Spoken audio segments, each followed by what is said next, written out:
आगे हम लोग जानते हैं भैया टाइप्स ऑफ मैट्रिक्स और इक्विलिटी ऑफ मैट्रिक्स। इसमें सबसे इंपॉर्टेंट है भैया इक्विलिटी ऑफ मैट्रिक्स, जिससे क्वेश्चन बार बार बिहार बोर्ड में पूछे ही जाते हैं। 2 मार्क्स का एक क्वेश्चन आपको मिल ही जाएगा। बच्चे बोलेंगे भैया भोजपुरी अंदाज लिख देते हो और बोलते हैं भोजपुरी का हलवा उन्हीं लोगन के। हमने इससे पहले हम लोग पढ़ ले बानी का पढ़ ले बानी भैया इंट्रोडक्शन, मतलब का होला ओकर रूप रंग। ओकरा बाद का पढ़ ले बानी भैया हम ऑर्डर ऑफ मैट्रिक्स पढ़ ले बानी। इसके बाद हमको का पढ़ना है भैया टाइप्स ऑफ मैट्रिक्स हम लोग पढ़ेंगे, और ओकरा बाद हम का पढ़ेंगे भैया इक्विलिटी ऑफ मैट्रिक्स। इसमें ज्यादा तुम लोग ध्यान देना, ज्यादा तो नहीं लोगों ने ध्यान दिया इक्विलिटी ऑफ मैट्रिक्स पे, काला कि इससे क्वेश्चन बार बार पूछे जाला। ठीक बा, तो उससे पहले हम देख लेते हैं भैया टाइप्स ऑफ मैट्रिक्स। बच्चों भैया टाइप्स ऑफ मैट्रिक्स जब बोल रहे हो कि इतना इंपॉर्टेंट नहीं है, लेकिन इससे क्वेश्चन आते हैं, ऑब्जेक्टिव क्वेश्चन तो आते हैं, तो हमको देखना तो पड़ेगा। तो इक्विलिटी ऑफ मैट्रिक्स जानने से पहले एक बात जानते हैं, सॉरी मतलब टाइप्स ऑफ मैट्रिक्स जानने से पहले एक बात जानते हैं। की बात जानते हैं भैया, की बात बोला का बात बा, सब बात हम नहीं जानने के लिए तैयार मानी। तो देखा बात ये जाने के बाद कि ई तो नहीं लोगन के पता बा कि ए आई जे, यहाँ पे आई जो होला उ का होला भैया रो के डिनोट करेला, और जे जो होला उ का होला भैया वो कॉलम के डिनोट करेला। डिनोट ना मतलब डिनोट करेला। तो जब लोग चला इतना तो समझ में आ रहा बा। अब देखा तो हनी लोगन ई बात समझे के कोशिश करी हा, का करी हा कि देखा ध्यान से सुनो लोग सब, अब एकदम भाषा पे एकदम गौर कर रहा होगा कि मास्टर काका भोजपुरी बोल रहा है, वो सब मत समझो, यहाँ समझो, फोकस ऑन योर बोर्ड। ठीक है, हमको उतना इंग्लिश आता नहीं है, लेकिन फिर भी बोल देते हैं घसीट फसीट के। वो अलग बात है कि हमारा इंग्लिश में 92 की 91 नंबर आया है, शायद 91 या 92 90 प्लस है, ठीक है। हाँ, लेकिन ये है कि अंग्रेज के सामने खुद को तो टाटा बिरला समझ को बोल देंगे कैसे हो। यहाँ पे देखो, ध्यान से देखो, सबको पता है भैया A11 होता है। यहाँ पे बच्चे बोलेंगे ये तो इसे पिछले क्लास में आप जो बताए थे उसे पूरा समझ में आ गया था। इसमें क्यों बता रहे हो, क्योंकि यहाँ पे जरूरत पड़ेगा। यहाँ पे A12 होता है, यहाँ पे A13 होता है, यहाँ पे A21 होता है, यहाँ पे A22, यहाँ पे A23 होता है, A23 होता है, यहाँ पे A31 होता है, यहाँ पे A32 होता है, यहाँ पे A33 होता है। उधर से कोई बोलेगा कि मास्टर तो हमारा समझ नहीं आ रहा है कि का तुम लिख रहे हो। इसलिए नहीं समझ में आ रहा है क्योंकि इससे पिछले वाला क्लास तुम नहीं देखे थे। ठीक है, इससे पिछले वाला क्लास नहीं देखे थे इसलिए समझ नहीं आ रहा है। अब जो पिछले का क्लास देखा होगा उसको पूरा का पूरा एकदम इधर से जा रहा होगा, इधर या फिर इधर, किधरों से इधर से। इसे सब बोलता है कि माइंड में इधर से बात घुसता है कि बाल छोटा छोटा रखो। एक हल्ला है, ठीक है, एक हल्ला ये है ना कि मेरी मम्मी भी बोलती है, ठीक, कि बाल छोटा छोटा रखना चाहिए, उससे दिमाग काम करता है। कि आर्मी वाला से बाल छोटा छोटा इसीलिए रखता है कि उसका दिमाग काम करे। हम अपनी मम्मी को बोले कि देखिए ऐसा बात नहीं है, ठीक है। आर्मी लोग अपना बाल छोटा छोटा इसलिए रखता है क्योंकि उस लोग को कोई ठीक नहीं रहता कि कब उनको पानी में जाना है, कीचड़ में जाना है, कहीं भी उन लोग को जाना पड़ता है। ठीक है, सैल्यूट है इंडियन आर्मी को। इसलिए उनका बाल छोटा छोटा रहता है कि बाल उनका जैसे बड़ा बड़ा बाल रहेगा, जैसे हमनी के है, ठीक, बहुत बड़ा बड़ा होना चाहिए। तो बड़ा बड़ा बाल रहेगा, आप कीचड़ उचड़ में घुस जाएंगे, पूरा भींगल रहेगा हमेशा, और हमेशा ही भींगले रहेगा, उसे सर्दी जुकाम होने का डर रहता है। और इंडियन आर्मी को इस सबसे थोड़ा बच के रहना पड़ता है कि उनका जल्दी तबीयत खराब ना हो, मतलब फिट रहना पड़ता है, इसलिए वो अपना बाल छोटा छोटा रखते हैं। अइले ना रखते हैं कि उनका माइंड में हवा लगे तो उनका माइंड काम करे। भाई वो लोग को फिजिक्स थोड़ी पढ़ना है, केमिस्ट्री थोड़ी पढ़ना है, साइकोलॉजी थोड़ी, मतलब कुछ नहीं पढ़ना है। सामने आए उसको बस वो मारते हैं गोली, और बाद में उसको पढ़ते कौन भैया, फिजिक्स केमिस्ट्री वो सब कौन पढ़ते भैया, दूसरे बच्चे पढ़ते हैं। उधर ठोक ठाक कर रहे हैं, चैन से जीने नहीं देगा कोई। खैर वो अलग बात है। अब यहाँ देखते हैं भैया A11 हो गया। इसमें बताओ कि I का वैल्यू कितना है, 1 है, और J का भी वैल्यू 1 है। यहाँ पे क्या भैया, यहाँ भी और यहाँ। बच्चे बोलेंगे देखो यहाँ पे A11 है, यहाँ पे 22 है, यहाँ पे 33 है। या देखो यहाँ पे I का वैल्यू बराबर है, J का वैल्यू बराबर, यहाँ भी I का वैल्यू बराबर, यहाँ भी J का वैल्यू बराबर, यहाँ भी I का वैल्यू बराबर, यहाँ भी J का वैल्यू बराबर। मतलब ऐसे जो आ रहा है, ऐसे उसमें I का भी वैल्यू बराबर है और J का भी वैल्यू बराबर है। मतलब A11 हो गया, A22 हो गया, A33 हो गया। इसमें क्या हो गया भैया, I और J का वैल्यू क्या हो गया भैया, बराबर हो गया। इसमें क्या हो गया भैया, I और J का वैल्यू बराबर हो गया। मतलब AIJ में I और J का वैल्यू क्या हो गया भैया, बराबर हो गया। तो ये हो गया भैया ई वाला। अब देखो इसमें बाकी इसको छोड़ के जो भी है सब में I और J का वैल्यू बराबर है। जैसे A12 है, या फिर A31 है, A32 है। इस सब में क्या हो गया कि I और J का वैल्यू बराबर नहीं है, I doesn't equal to J है। इतना समझ में आ गया? बच्चे बोला हाँ इतना समझ में आ गया मास्टर। अब इधर बताओ, तुम बता क्या रहे थे। कॉलम मैट्रिक्स में क्या होता है कि सिर्फ एक कॉलम रहेगा। सबको पता है कि कॉलम क्या रहता है, बताओ, तुम बताओ। ऐसा वाला को कॉलम कहते हैं कि ऐसा वाला को कॉलम कहते हैं, बताना। रेड या फिर ब्लू, बताओ, रेड या फिर ब्लू। इसमें रॉ कौन है, कॉलम कौन है? रो कौन है, कॉलम कौन है, सब बोलेगा कि भैया रेड वाला है वो आपका रो है और ये है वो है भैया कॉलम है, ठीक। तो जिसमें कॉलम मैट्रिक्स में क्या होना चाहिए भैया, ओनली वन एगो कॉलम होना चाहिए, मतलब ऐसा होना चाहिए। अच्छा इसमें बताओ कि रो का वैल्यू कितना होगा और कॉलम का वैल्यू कितना होगा, बताओ इसमें रो कितना है कॉलम कितना है। रो मैट्रिक्स में ओनली वन क्या होगा भैया, वो रो होगा। रो मैट्रिक्स में क्या होगा, ओनली वन एक रो होगा। वीडियो मेरा चालू है कि नहीं, वेट वेट वेट वेट, चालू है ठीक। तो कॉलम मैट्रिक्स में क्या होगा भैया, ओनली वन एक कॉलम होगा। रो मैट्रिक्स में क्या होगा भैया, ओनली वन एक रो होगा। स्क्वायर मैट्रिक्स में क्या होगा कि रो और कॉलम में मतलब क्या होगा कि इसका जो ऐसे होगा, देखो रो और कॉलम का वैल्यू बराबर होगा वन, जैसे देखो ए बी सी डी। बताओ यहाँ क्या रो है भैया, दो रो है। कॉलम क्या भैया, तीन दो कॉलम है, तो दो बाई दो मतलब यहाँ जो एलिमेंट होगा वो बराबर होना चाहिए, उसको क्या कहते हैं भैया, स्क्वायर मैट्रिक्स कहते हैं। बच्चे बोलेंगे ये कौन, हाँ चलो ये बताओ ये कौन मैट्रिक्स है, ये कौन मैट्रिक्स है। इसमें क्या रो है भैया, तीन रो है, चलो ठीक है।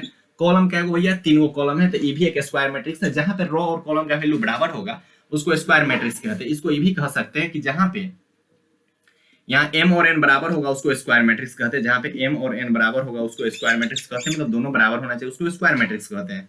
डायगोनल मैट्रिक्स में क्या होता है भैया, डायगोनल नाम सुन के पता चल रहा है डायगोनल, इसको मिटाते हैं तो थोड़ा समझ पाएगा। देखो यहाँ पे डायगोनल एलिमेंट ये हो गया, ठीक, इसी को कहते हैं डायगोनल मैट्रिक्स। डायगोनल मैट्रिक्स में ये होता है कि डायगोनल एलिमेंट छोड़ के बाकी जो होता है, डायगोनल एलिमेंट छोड़ के, डायगोनल एलिमेंट कुछ ना कुछ होगा, उसको छोड़ के बाकी सब क्या होना चाहिए भैया, जीरो होना चाहिए।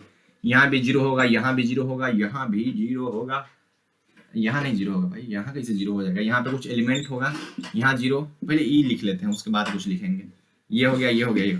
अब देखो डायगोनल मैट्रिक्स में क्या होगा कि डायगोनल एलिमेंट कुछ ना कुछ है, कुछ ना कुछ है, और बाकी जो बगल का जो भी, इसको डायगोनल ही ना कहते हैं। अब देखो डायगोनल, अब बच्चे बोलेंगे भैया डायगोनल नहीं समझ में आता, ये क्या हो गया, इसका डायगोनल हो गया, ठीक। तो डायगोनल एलिमेंट कुछ ना कुछ होगा, उसके बाद जो भी होगा वो सब जीरो होगा, ठीक है। डायगोनल एलिमेंट जो होगा आई आई मतलब ए आई जे, कुछ ना कुछ उसका वैल्यू होगा, ठीक है, कुछ ना कुछ वैल्यू होगा। जहां पे आई बराबर जे होगा उसका कुछ ना कुछ वैल्यू होगा। बाकी जो होगा आई बराबर जे, आई जहां पे आई और जे जहां बराबर नहीं होगा, ठीक है, आई डजंट इक्वल टू जे का वैल्यू कितना होगा भैया, जीरो होगा, बाकी सब जीरो होगा। इसको थोड़ा समझने में दिक्कत हो सकता है, लेकिन ध्यान से सुनना। अगर ई चीज समझ में आ गया होगा और इसको नीचे जो मैंने लिखा था वो समझ में आ गया तो ये समझ में आ गया होगा। इसका मतलब क्या है कि ए आई जे जहां पे आई और जे बराबर है, ठीक है, जहां पे आई और जे बराबर है वहां कुछ ना कुछ वैल्यू होगा, ठीक। और जहां पे आई और जे बराबर नहीं है उसका वैल्यू कितना होगा भैया, जीरो होता है। इसी को कहते हैं डायगोनल मैट्रिक्स। स्क्वायर हम समझ गए, रो समझ गए, कॉलम समझ गए। अब स्केलर मैट्रिक्स में क्या होता है, आइडेंटिटी मैट्रिक्स में क्या होता है, स्केलर मैट्रिक्स में क्या होता है, आइडेंटिटी मैट्रिक्स में क्या होता है। स्केलर मैट्रिक्स में सेम इसी टाइप का होगा, ठीक है, सेम इसी टाइप का होगा। यहाँ पे क्या होता है, डायगोनल मैट्रिक्स में क्या है भैया, यहाँ पे ए बी सी है, ठीक है, लेकिन अगर स्केलर मैट्रिक्स की बात किया जाए तो कोई ना कोई एक सेम वैल्यू वहां पे होगा। सेम वैल्यू क्या मतलब क्या हुआ, या तो दो दो दो यहाँ पे हो सकता है, बाकी सब जीरो होगा, बाकी सब जीरो होगा, बाकी सब जीरो होगा। या फिर यहाँ पे मान लो कि रूट थ्री हो गया, zero zero zero root three, zero zero zero root three. मतलब क्या होगा कि यहाँ पे जो डायगोनल एलिमेंट होगा वो कोई ना कोई होगा, वो समान एलिमेंट होगा, ठीक है, बराबर एलिमेंट होगा। यहाँ पे अगर दो दो है तो दो दो रहेगा, तीन तीन है तो तीन तीन रहेगा। तो सेम यहाँ भी इसी टाइप का होगा, ठीक है, इसका कुछ वैल्यू होगा लेकिन वो जो वैल्यू होगा वो सेम होगा। और बाकी जो भी होगा अदरवाइज जो भी होगा वो जो आई और जे का वैल्यू जहाँ पे बराबर नहीं होगा वो सब क्या होगा भैया, जीरो होगा। उसके बाद भैया आइडेंटिटी मैट्रिक्स। आइडेंटिटी मैट्रिक्स में यहाँ पे जो होगा बीच वाला एलिमेंट ओनली वन क्या होगा भैया, एक होगा। यहाँ भी एक होगा, यहाँ भी एक होगा, यहाँ भी एक होगा। तो हम यहाँ पे ऐसे लिख सकते हैं, मतलब अगर मैथमेटिक्स की भाषा में हमको लिखना है तो यहाँ पे लिखेंगे कि जहाँ पे ए आई जे का वैल्यू वन होगा, कहाँ पे होगा भैया, जहाँ पे आई और जे का वैल्यू बराबर होगा वहां पे ए आई जे का वैल्यू क्या होगा भैया, वन होगा। इसका मतलब क्या हुआ कि जहां जहां पे बराबर होता है ये वहां पे वैल्यू वन होगा, और अदरवाइज जितना भी है ए आई जे उसका वैल्यू जीरो होगा। कहाँ पे होगा जीरो भैया, उसके बाद जो जो होगा उस सब का वैल्यू क्या होगा भैया, जीरो होगा। अब जीरो मैट्रिक्स का मतलब क्या होगा कि इस डब्बा के अंदर ओनली वन जीरो होगा, उसको कहते हैं भैया जीरो मैट्रिक्स, ठीक है। तो समझने में थोड़ा बहुत दिक्कत हुआ होगा, क्या क्या होगा उस पर हम कुछ अलग से बातें करते हैं। जैसे देखो स्क्वायर मैट्रिक्स में तो कुछ नहीं है कि भैया जो रो होना चाहिए कॉलम बराबर होना चाहिए, उसको स्क्वायर मैट्रिक्स कहते हैं। 2x2 का हो या फिर 3x3 का हो। बच्चों में भैया 4x4 का क्यों नहीं, हमको 12th तक उतना ही पढ़ना है, उससे आगे पढ़ना है, उसको थोड़ा क्रिटिकल होता है उसको समझाना, ठीक है। तो स्क्वायर मैट्रिक्स में क्या होना चाहिए भैया, रो और कॉलम बराबर होना चाहिए। रो मैट्रिक्स में ओनली वन एक रो होना चाहिए, कॉलम मैट्रिक्स में कॉलम होना चाहिए, ठीक। अब देखो समझने में किस किस को दिक्कत हो सकता है, डायगोनल, स्केलर और आइडेंटिटी फिर से एक बार समझा देते हैं, थोड़ा बहुत दिक्कत हो सकता है, ठीक है। तो डायगोनल मैट्रिक्स क्या होता है उसको समझा देते हैं। देखो डायगोनल, ठीक है, डायगोनल में मैं बार बार बोल रहा हूँ कि देखो डायगोनल मतलब क्या होता है भैया, ये जो बोर्ड है यहां से लेके यहां तक इसका डायगोनल हो गया, ठीक है, यहां से यहां तक इसका डायगोनल हो गया। तो डायगोनल एलिमेंट को छोड़ के, डायगोनल एलिमेंट का कुछ ना कुछ वैल्यू होगा, 2 3 5, ठीक, बाकी जितना भी होगा वो सब क्या होगा भैया, जीरो होगा, बाकी जितना होगा सब क्या होगा भैया, जीरो होगा। तो डायगोनल एलिमेंट का कुछ ना कुछ वैल्यू है, बाकी सब क्या है भैया, जीरो है। तो उसी को यहाँ मैथमेटिक्स की भाषा में लिखते हैं ए आई जे का कुछ ना कुछ यहाँ पे वैल्यू होगा, वैल्यू मान लो कि के आ गया, ठीक, कुछ भी आ गया, कोई ना कुछ वैल्यू होगा, वैल्यू कहाँ पे वैल्यू होगा ऐसा भैया, तो जहां पे आई और जे का वैल्यू बराबर होगा। आई और जे यहाँ यहाँ यहाँ बराबर होता है, सबको पता है। ए आई जे का वैल्यू कहाँ कहाँ बराबर होता है भैया, इस वाले एलिमेंट में आई बराबर जे कहाँ पे होता है भैया, डायगोनल में होता है, सबको पता है। ऐसे वाला में यहाँ भी आई जे बराबर, यहाँ भी आई जे बराबर है, ठीक। और बाकी जितना हो गया, बाकी कैसे मतलब ए आई जे का वैल्यू जीरो कब होगा, ए आई जे का वैल्यू जीरो कब होगा, जहां पे आई और जे का वैल्यू बराबर नहीं होगा। यहाँ पे आई जे बराबर नहीं होता है, यहाँ 1 2 है, यहाँ पे 1 3 है।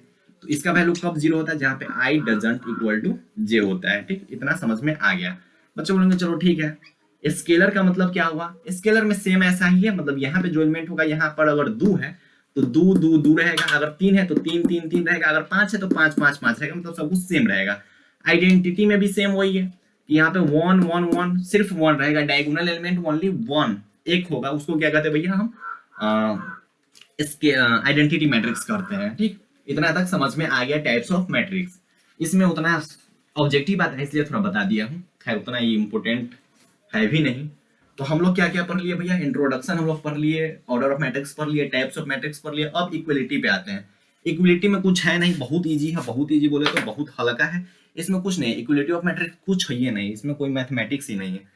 बच्चे इसको लेकर डरते हैं कि भैया ये समझ नहीं आता इक्वलिटी ऑफ मैट्रिक्स, लेकिन इसमें कुछ नहीं है, कोई मैथमेटिक्स नहीं है। आप एक बार देखो तो सही वीडियो, आपको खुद पे खुद आएगा भैया ये क्या है, ये कोई मैथ है नहीं है, ये तो हम 9वां 10वां में बना लेते थे, अरे दूसरा का बच्चा बना लेगा, भाई कोई मैथ नहीं है। अब आते हैं भैया इक्वलिटी ऑफ मैट्रिक्स। अरे चल जा भाई, अभी इंक डाले हैं, उधर से कोई बोल रहा हुआ है कि हम देखें हैं कि कितना इंक डाले हो। देखो ज्यादा नहीं डाला जाए ना, इसमें से निकलने लगता है।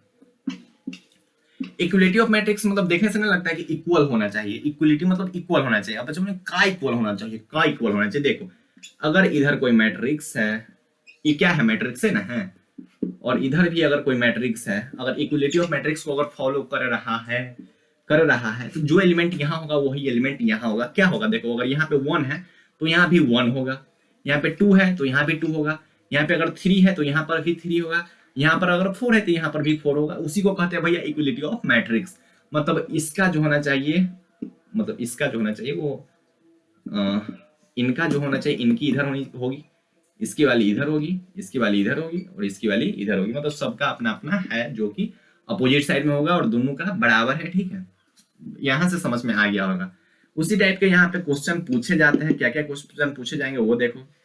क्वेश्चन आपसे पूछे जाएंगे यहाँ पे कि ये जो मैट्रिक्स है वो इक्वलिटी ऑफ मैट्रिक्स को फॉलो कर रहा है, इक्वलिटी ऑफ मैट्रिक्स को फॉलो कर रहा है, ठीक है। यहाँ पे इक्वलिटी ऑफ मैट्रिक्स को फॉलो कर रहा है, तो हमको तो ये बात पता है कि इक्वलिटी ऑफ मैट्रिक्स में जो आमने सामने वाला जो डब्बा होगा, दोनों साइड का जो डब्बा होगा उसमें समान एलिमेंट होगा।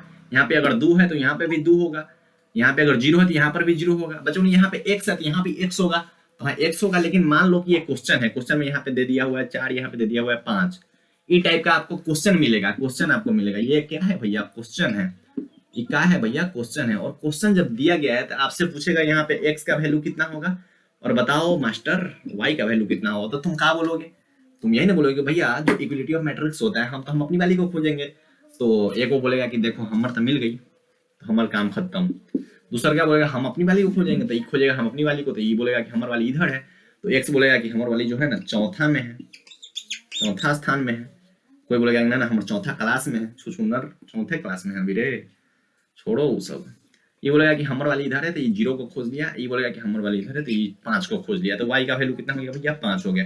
तो सब अपन अपन रिश्ता बनाएगा, उसी को इक्वलिटी ऑफ मैट्रिक्स कहेंगे। सब अपना वाला जो है वो खोजेगा, ठीक। हम ठीक से इसलिए नहीं बोल पा रहे कि डर लगता है अगल बगल में मम्मी, ये सब थोड़ा सोच समझ के बोलना पड़ता है, अब हम बहुत कुछ बोल सकते हैं, ठीक है। अपने जीवन का एक्सपीरियंस हम यही डाल देंगे, लेकिन नहीं डाल सकते हैं।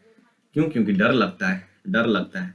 इतना समझ में आ गया होगा, सब बोलेंगे चलो मास्टर इतना समझ में आ गया, लेकिन एक क्वेश्चन और तुम समझा दोगे ना तो जिंदगी भर तुम्हारा पूजा करेंगे। ये बात याद है क्या? क्लास 12th वाले को 2023 बैच में पढ़ाए थे, ठीक है।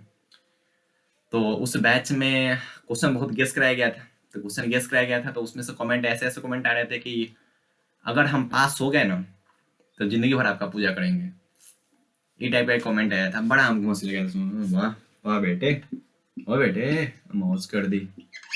देखो यहाँ पे क्या है, सेम उसी टाइप का हम एक क्वेश्चन आपसे पूछ रहे हैं, आप बताइएगा क्या बताना है। ये क्वेश्चन का आंसर आपको खुद से देना है। अगर ये जिसको समझ में आ गया वो उसको भी समझ में आ जाएगा। सेम क्वेश्चन है, यहाँ पे ए है, यहाँ पे बी है, यहाँ पे 2, यहाँ पे रुको, यहाँ पे रुको रुको रुको रुको, यहाँ पे ये है, यहाँ पे ये है, यहाँ पे ये है, यहाँ पे ये है और यहाँ पे ये है। चलो तुम बताओ कि यहाँ पे ए का वैल्यू कितना होगा और बी का वैल्यू कितना होगा। बताओ बताओ बताओ बताओ, बता लो, वीडियो पोस्ट करके बता लेना, उसके बाद मिलाना, ठीक है। देखो सब बोलेगा कि भैया हम तो अपनी वाली को खोजेंगे तो हमारी वाली इधर है, तो अब बोलेगा कि भैया हमारा उधर है, तो ए का हमारा वैल्यू जो होगा वो कितना होगा भैया, √5 हो जाएगा। ये बोलेगा कि हम तो उधर खोजेंगे तो हमारा तो पहले से है, तो हमको जिंदगी में ज्यादा सोचना उचना नहीं, हमको खोजना उचना नहीं पड़ेगा, हमको पहले से है। ये बोलेगा कि हाँ कि भाई हमरो पहले से, हमको भी खोजना उचना कुछ नहीं है। बी बोलेगा कि हमार नहीं है, हमको खोजना पड़ेगा, तो ये खोज के लाया अपना कि भैया हमार 4। तो इतना जिसको समझ में आ गया उससे क्वेश्चन बहुत बन जाएगा। बता रहा है कि कहाँ कहाँ से क्वेश्चन बन जाएगा। देखो ये जो क्वेश्चन है वो बन जाएगा, ठीक है। इक्वलिटी ऑफ मैट्रिक्स का क्वेश्चन है, इसमें थोड़ा बहुत है ना चेंजिंग कर देता है, और चेंजिंग क्या करता है वो भी आपको समझा देते हैं। क्या क्या चेंजिंग करता है, बच्चे बोलेंगे क्या चेंज करता है। तो बच्चे बोलेंगे भैया देखो इक्वलिटी ऑफ मैट्रिक्स हमको समझ में आ गया है, तो बिल्कुल समझ में आएगा, इसमें कुछ है ही नहीं, कोई मैथमेटिक्स नहीं है यार, छुछुनर यार, क्या है इसमें भाई, क्या है इसमें, कुछ नहीं है।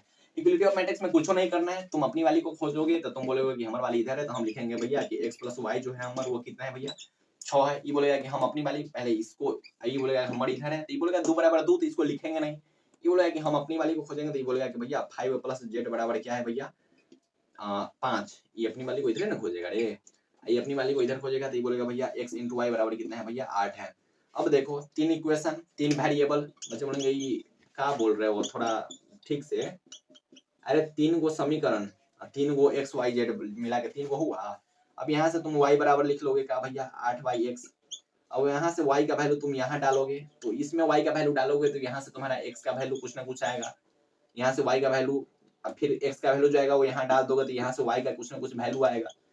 अब यहाँ से z तो पहले ही से निकल रहा है भैया कि z का वैल्यू क्या है भैया 0 है, तो यहाँ से x y z आप इजीली निकाल सकते हो। इसी टाइप से आपको कुछ नहीं करना है कि इक्वलिटी ऑफ मैट्रिक्स का जो भी क्वेश्चन है, तो इक्वलिटी ऑफ मैट्रिक्स में आपको ज्यादा दिमाग नहीं लगाना है, इसको इसके बराबर, इसको इसके बराबर, इसको इसके बराबर, मतलब इस साइड का जो होगा एलिमेंट उसको उस साइड के एलिमेंट से बराबर कर देना है। जैसे अब देख लो, कोई बोलेगा कि देख मास्टर ऐसे मत बोल, हमको दिक्कत होता है, तुम जब कुछ बोलते हो ना मास्टर तो हमको सुनने की दिक्कत होता है।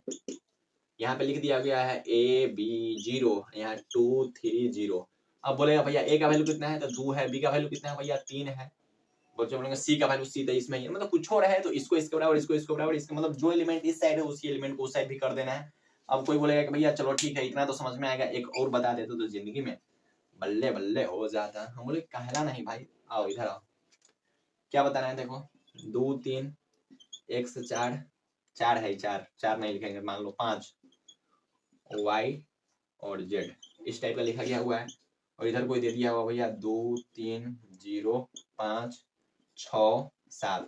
अब तुमसे कोई पूछ दिया कि भैया x का वैल्यू बताओ, तो तुम तो इसको इसके बराबर करोगे तो इधर बराबर है, इसको इसके बराबर ये भी बराबर है, इसको इसके बराबर तो x का वैल्यू तुम बोलोगे भैया कि 0 है, इसको इसके बराबर तुम बोलोगे भैया 5 तो 5 के बराबर है, इसको इसको बराबर करोगे तो y का वैल्यू तुम बोलोगे 6 है, इसको इसके बराबर बोलोगे तो z का वैल्यू तुम बोलोगे भैया 7 है। तो x y z यहाँ पे आप इजीली निकाल सकते हैं, कुछ नहीं करना है, इक्वलिटी ऑफ मैट्रिक्स में कुछ नहीं करना है, दोनों साइड का बराबर कर देना है, और उसके आगे कुछ अगर प्रोसीजर है तो उस प्रोसीजर को सॉल्व कीजिएगा, अगर प्रोसीजर नहीं है तो डायरेक्टली आपका आंसर आ जाएगा। मतलब इतना लिखने के बाद आपको ओनली 10वां वाला काम करना है, 2 चरों वाले रैखिक समीकरण युग्म सॉल्व करना है, बाकी कुछ आपको करना ही नहीं है। तो इतना से आपका भैया इक्वलिटी ऑफ मैट्रिक्स भी हो गया, ठीक है। Types of matrix, order of matrix, देखो ये जो है ऑर्डर ऑफ मैट्रिक्स और टाइप्स ऑफ मैट्रिक्स से आपको ऑब्जेक्टिव वाले क्वेश्चन आएंगे, और इक्वलिटी ऑफ मैट्रिक्स से आपको सब्जेक्टिव वाले क्वेश्चन बहुत ज्यादा सॉल्व करने को मिल सकते हैं। तो आपको अब क्या करनी है भैया, आप जो भी बुक सॉल्व करोगे, ठीक है, या फिर कोई भी बुक हो, तो जो भी बुक आपको सॉल्व करनी है उस बुक का पहले आप एग्जाम्पल सॉल्व करोगे, उसके बाद मतलब एक्सरसाइज से पहले जो एग्जाम्पल दिया हुआ रहता है उस एग्जाम्पल को सॉल्व करेंगे, उसके बाद क्या करना है भैया आपको एक्सरसाइज पे आनी है, क्योंकि एग्जाम्पल में सभी टाइप के क्वेश्चन कवर कर लिए होते हैं। तो आपको इक्वलिटी ऑफ मैट्रिक्स पर थोड़ा ज्यादा फोकस करना है, ठीक है, क्योंकि उससे क्वेश्चन आते हैं। अगर विश्वास नहीं हो रहा है तो बच्चे बोलेंगे भैया मन कर रहा है क्वेश्चन बैंक उठाकर सॉल्व करे, तो क्वेश्चन बैंक उठाइए और इक्वलिटी ऑफ मैट्रिक्स का जो भी क्वेश्चन है धराधर सॉल्व कर जाइए, सभी क्वेश्चन बन जाएंगे तो बन जाएंगे, लेकिन इक्वलिटी ऑफ मैट्रिक्स तक ही रहना, उससे अगर आगे जाएगा वो गया मल्टीप्लिकेशन में, एडिशन में, तो वो आगे हम लोग पढ़ेंगे, लेकिन उससे पहले इक्वलिटी ऑफ मैट्रिक्स सब कुछ बन जाएगा, ठीक है। तो पढ़ाई करते हैं, बाय बाय, टेक केयर, जय हिंद प्यारे प्यारे भाई और प्यारे प्यारे बहन, ऑल दी वेरी बेस्ट।